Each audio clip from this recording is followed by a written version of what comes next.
કામ કર્યું છે, આપણે લોકોને જાગૃત કરવાનું કામ કરવાનું છે અને એના માટે તમે અદ્ભુત કામ કર્યું છે. સતત ગોવિંદભાઈ સાથે અહીંના આગેવાનો અમારા રવજીભાઈ હોય કે અન્ય લોકો સતત એમની સાથે ચર્ચા કરતા હતા, મારી સાથે ચર્ચા કરતા હતા કેવી રીતે આ યાત્રા અમદાવાદમાં વધારેમાં વધારે લોકો જોડાય, આ અભિયાનને વધારે લોકોનો સહયોગ મળે એ માટેનું એક સુંદર આયોજન કર્યું. એટલે અંતમાં એમને ખૂબ ખૂબ અભિનંદન આપું છું. મને વિશ્વાસ છે કે આપણે બધા સાથે મળી અને આ ભ્રૂણ હત્યા રૂપી આ કલંકને દૂર કરશું. આપણા સૌનું કર્તવ્ય બને છે અને આ બધાએ જે કાંઈ સહયોગ આપેલો છે, અમારા ભાઈઓ બહેનો જે કાંઈ બેઠા છે એમને ભાઈશ્રી આપણને શપથ પણ લેવડાવવાના છે અને આપણે તો કદી આપણા ઘરે ભ્રૂણ હત્યા નથી કરવાના, પણ અન્યને રોકવાનું કામ કરશું, આપણે જાગૃતિનું કામ કરશું એવા વિશ્વાસ સાથે મારી વાત પૂરી કરું છું. આભાર. Thank you. મથુરભાઈનો ખૂબ ખૂબ આભાર. મિત્રો, લોક ભાગીદારીથી આ અભિયાન ચાલ્યું છે, પણ પુનઃ યાદ અપાવીશ, લોકભારીનો નારો કોઈએ બુલંદ કર્યો હોય તો માનનીય મુખ્યમંત્રી શ્રી નરેન્દ્રભાઈ મોદીએ કે લોક ભાગીદારીથી એક પછી એક કાર્યો ખૂબ સરળ બનતા જાય છે. મથુરભાઈ, આપને જાણીને આનંદ થશે, આપણે પડઘમ વગાડ્યું છે એનો અવાજ ક્યાં સુધી ગાજે છે અને ગુંજે છે. આવતી 7મી ડિસેમ્બરે પ્રજાપતિ સમાજના 675 નવદંપતીઓ પ્રભુતામાં પગલાં પાડવા જઈ રહ્યા છે. ત્યાં એના પ્રમુખ ભાઈ શ્રી મુકેશભાઈ પ્રજાપતિ એમ કહે છે કે 7 ફેરા ફર્યા પછી પહેલો સંકલ્પ અને પ્રતિજ્ઞા અમે કરાવવાના છીએ કે એ નવદંપતિ સ્ત્રી ભ્રૂણ હત્યા ક્યારેય નહીં કરે. અને આજ આ અભિયાનના પડઘાનો પડઘમ આપણને સંભળાય છે. મિત્રો, મંચની બે બાજુ નીચે યાત્રીઓ બેઠા છે, એમનું પણ સામૂહિક સ્વાગત કરવા માટે કર્ણાવતી મહાનગરની લાડલી સર્વ સમાજની દીકરીઓને વિનંતી કરીશ કે જ્યાં બેઠા છે યાત્રીઓ ત્યાં જઈ અને પુષ્પગુચ્છ આપી એ તમામ 1200 જેટલા યાત્રીઓનું પુષ્પગુચ્છથી સ્વાગત કરશો. એક યાદી આપવાની મિત્રો, યાત્રીઓ ક્યાંક થોડાક બે બાજુ વહેંચાયા છે. એમાંથી સુરતથી પધારેલા કૈલાસબેન નાથાભાઈ આહિર જો કદાચ બીજી સાઈડ પર બેસી ગયા હોય તો એમના જોડીદાર અને પડોશીઓ એમને યાદ કરે છે, મંચની ડાબી બાજુએ પહોંચી જાય એવી ખાસ વિનંતી. મિત્રો, આપણી વચ્ચે રૂપેશભાઈ શાહ ગુજરાત ચેમ્બર ઓફ કોમર્સના પ્રમુખ શ્રી પધાર્યા છે, ત્યારે ગૌતમભાઈ કથિરિયાને વિનંતી કરીશ, ભાઈ શ્રી ગૌતમભાઈ ઝડપથી દોડતા અત્રે આવી અને રૂપેશભાઈ શાહ આપણી વચ્ચે ગુજરાત ચેમ્બર ઓફ કોમર્સના પ્રમુખ આવે છે, એમનું સ્વાગત કરશે. મિત્રો, જેની રાહ જોતા હતા અને આપની અને આપણી આ ભવ્ય જનજાગૃતિ અભિયાન રેલીનું દર્શન કરવા માન્યવર મુખ્યમંત્રી શ્રી રૂપેશભાઈ શાહને વિનંતી કરીશ, આપ આ યાત્રામાં સ્વાગત સ્વીકારશો. માન્યવર મુખ્યમંત્રી શ્રી નરેન્દ્રભાઈ મોદી આપણી વચ્ચે પધારી રહ્યા છે. મિત્રો, આપણને ખૂબ આનંદ છે.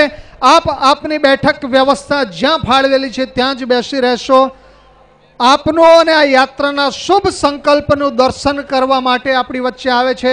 મિત્રો, યાત્રાનો પ્રારંભ પણ જેમને ધ્વજ આપી લીલી ઝંડી આપીને કરાવ્યો હતો, આજે પણ માન્યવર મુખ્યમંત્રી શ્રી રહી શકતા નથી. લોક ભાગીદારીથી આટલી લોકચાહના મેળવી અને આ ભવ્ય ભગીરથ કાર્યમાં એમને ડગલે ને પગલે જોડાવવાનો જ્યારે સંકલ્પ થઈ રહ્યો છે, ત્યારે કર્ણાવતી મહાનગરમાં યાત્રા મધ્યાહને પહોંચી છે, ત્યારે માન્યવર મુખ્યમંત્રી શ્રી નરેન્દ્રભાઈ મોદી આપણી વચ્ચે વધારે છે. મિત્રો, સ્ટેજ પરના તમામ મહાનુભાવો બોલો ભારત માતા કી, ભારત માતા કી, આપી દો, બોલો વંદે વંદે.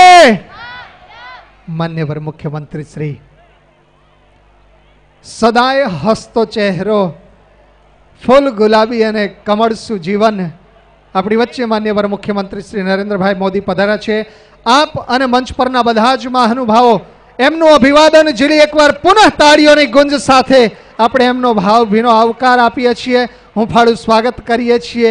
બેટી બચાવોની વેદના જેના બુંદ બુંદમાં સતત પ્રવાહિત થઈ રહી છે અને બેટી બચાવવા માટે સરકારે કદાચ ગુજરાતના ઇતિહાસમાં પહેલી વખત આંદોલન ચાલુ કર્યું હતું અને 3 વર્ષ સુધી માન્યવર મુખ્યમંત્રી નરેન્દ્રભાઈ મોદીના નેતૃત્વમાં શ્રીમતી આનંદીબેન પટેલ અને મંત્રીશ્રીના ટીમના તમામ સભ્યોએ શરૂઆત કરી છે. ત્યારે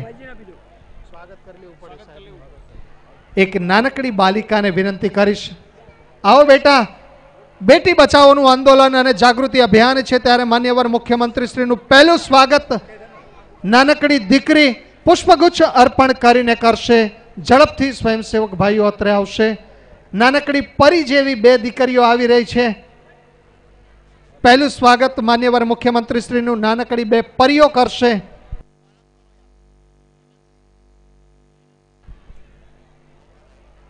કદાચ સૌથી નાની ઉંમરની દીકરીઓ સ્વાગત પહેલીવાર માન્યવર મુખ્યમંત્રીશ્રીનું કરી રહી છે. બેટી બચાવો અભિયાન અને જાગૃતિ ચાલે છે ત્યારે હું વિનંતી કરીશ અમદાવાદ ડાયમંડ એસોસિએશનના વિનુભાઈ જોગાણી ક્રિસ્ટલ ઝડપથી અત્રે આવી માન્યવર મુખ્યમંત્રીશ્રીના સ્વાગતમાં જોડાશે.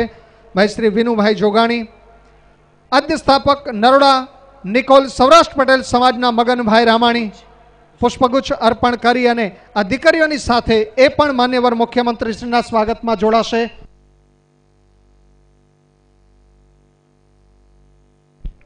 ભાઈ શ્રી વિનુભાઈ જોગાણી ક્રિસ્ટલ, મગનભાઈ રામાણી, હરદાસ બાપુ પટેલ સમાજના પ્રમુખ ભાઈ શ્રી પરસોત્તમભાઈ ગેવરિયાજીને વિનંતી કરીશ આપ પણ માન્યવર મુખ્યમંત્રીશ્રીના સ્વાગતમાં જોડાશો.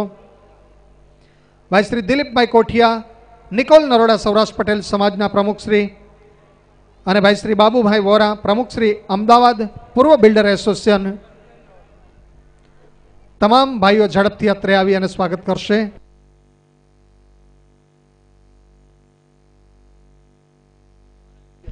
પુનઃ એકવાર જબરજસ્ત તાળીઓની ગુંજ સાથે ઉપસ્થિત સમગ્ર માનવ મેદની સર્વ સમાજ જ્ઞાતિના લોકો માન્યવર મુખ્યમંત્રીશ્રીનું ભાવભીનું હુંફાળું સ્વાગત કરે છે. આદરણીય વલ્લભભાઈ સ્થાનિક ધારાસભ્યશ્રી પણ એમનું સ્વાગત કરી રહ્યા છે.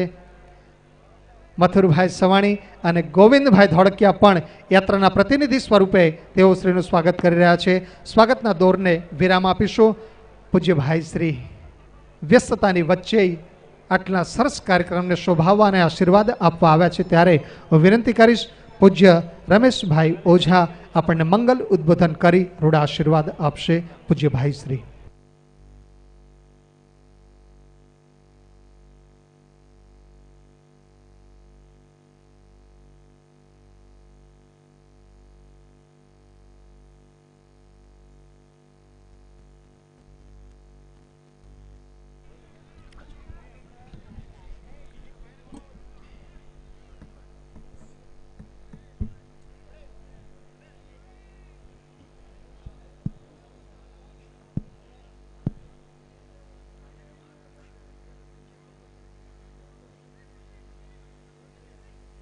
वसुदेवसुतं देवं कंसचाणूरमर्दनं देवकी परमानन्दं कृष्णं वन्दे जगद्गुरुं. सर्वमङ्गलमाङ्गल्ये शिवे सर्वार्थसाधिके शरण्ये त्र्यम्बके गौरी नारायणी नमोस्तुते.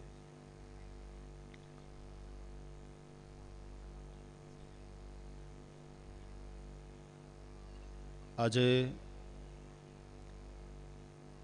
આ એક યજ્ઞ કાર્ય અંતર્ગત આપણે સૌ જ્યારે એકત્ર થયા છીએ ત્યારે આ સમારોહમાં મંચ ઉપર ઉપસ્થિત માનનીય મુખ્યમંત્રી શ્રી નરેન્દ્રભાઈ, માનનીય શ્રી પુરુષોત્તમભાઈ, માનનીય આનંદીબેન, માયાબેન, ભાવનાબેન,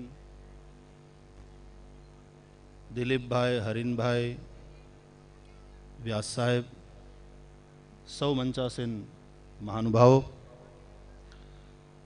વાલા ભાઈ બહેનો અને વાલી દીકરીઓ,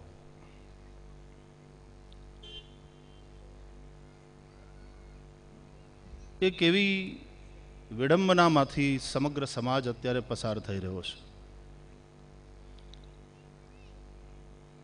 મથુરભાઈએ અને ગોવિંદભાઈએ આ યજ્ઞ જ્યારે માંડ્યો છે ત્યારે સૌરાષ્ટ્ર જલધારા ટ્રસ્ટના નેજા નીચે માત્ર ઓલું જલ જ ન પહોંચે પણ સમાજનો પ્રવાહ પણ કોઈ પણ જાતની અડચણ વિના સ્વસ્થ રીતે વહેતો રહે, નિર્મળપણે વહેતો રહે, એની ચિંતા કરી છે. હું જ્યારે અહીંયા આવ્યો ત્યારે એક મંચ ઉપર સુંદર મજાની પ્રસ્તુતિ દ્વારા આ સંદેશને આપવાની કોશિશ થતી હતી. અને પછી જ્યારે આશીર્વાદ આપવા ગયા અને દીકરીઓ જે વહેતી હતી, એની આંખો વહેતી હતી, એની આંખો જે ભીંજાતી હતી, કદાચ અનેક પ્રવચનો જે સંદેશ ના આપી શકે એ સંદેશ આ દીકરીઓની આંખોમાંથી વહેતા આંસુ આપતા હતા.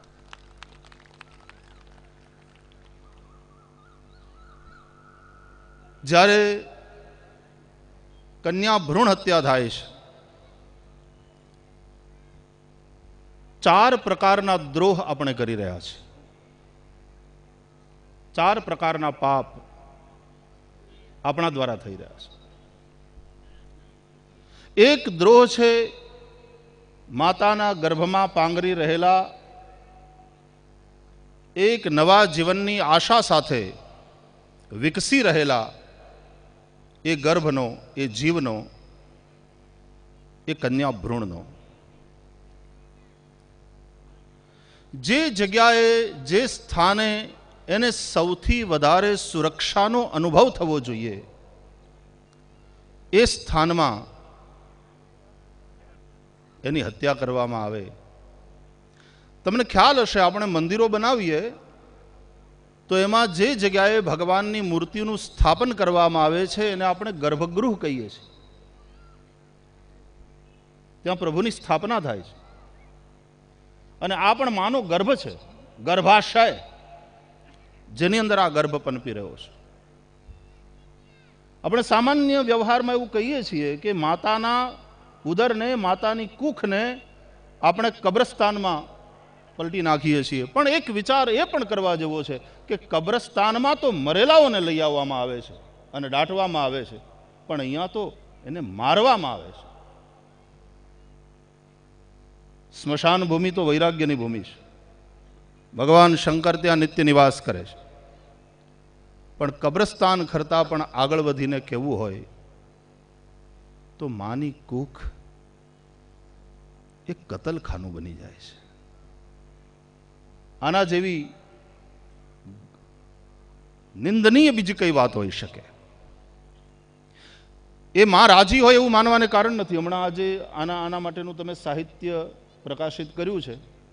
એમાં દીકરીનો માને પત્ર અને પછી માનો દીકરીને જવાબ, એ બંને છે. એમાં એ માની પીડા, એ માની મજબૂરી અને જે એક સામાજિક બીમારીને કારણે આ એક કાર્ય થઈ રહ્યું છે એની એક વેદના માના પત્રમાં પણ અવશ્ય દેખાય છે. પણ છતાંય પહેલી જવાબદારી માની બની જાય છે તો એ વાતમાંથી મુક્ત નહીં થઈ શકાય. જે બાળક એના ગર્ભમાં છે, કોઈ પણ ભોગે માં પોતાની કુખને કબ્રસ્તાન પણ નહીં, એને કતલખાનું ન બનવા દે. દેશના બહુ જાણીતા સંત બ્રહ્મલીન થયા, પરમ વિરક્ત. આપણે જેમ પૂજ્ય ડોંગરે મહારાજને જોતા હતા જે ભાવથી, એવા જ ભાવથી જેમની વિરક્તિ, જેમનું જ્ઞાન, એવા પૂજ્ય સ્વામી રામસુખદાસજી મહારાજ છેલ્લા 15 વર્ષથી આ કન્યા ભ્રૂણ હત્યાને લઈને સતત ચિંતા કરે. અમને બધા કથાકારોને અવારનવાર એ મહાપુરુષ પ્રાર્થના કરીને બોલાવે કે જરા આવો ને, મારે કામ છે. અને પછી અમને વિનંતી કરે કે તમે આ કન્યા ભ્રૂણ હત્યા જે થઈ રહી છે એના વિશે તમારા મંચ ઉપરથી સતત લોકોને કહો ને. અમે કંઈક, મારે શ્રી આપની વિનંતી એ તો આપની સજ્જનતા છે, અમારા માટે આદેશ છે. અને એટલા માટે વ્યાસપીઠ ઉપરથી આ વિષયને લઈ અને બોલાતું રહેવું છે. પણ એને એક આંદોલનનું સ્વરૂપ આપવાની બહુ આવશ્યકતા હતી. ત્યાં તો અનેક પ્રકારના સંદેશાઓ અપાય છે, એમાંનો એક આ સંદેશો છે. પણ આજે તમે પર્ટિક્યુલરલી એ સંદેશાને લઈને એક યાત્રા કાઢી છે. એ સંદેશ વધારે પ્રભાવી રીતે લોકો સુધી પહોંચશે એવો વિશ્વાસ છે. અને એટલા માટે જ કાર્યક્રમની અંદર ફેરફાર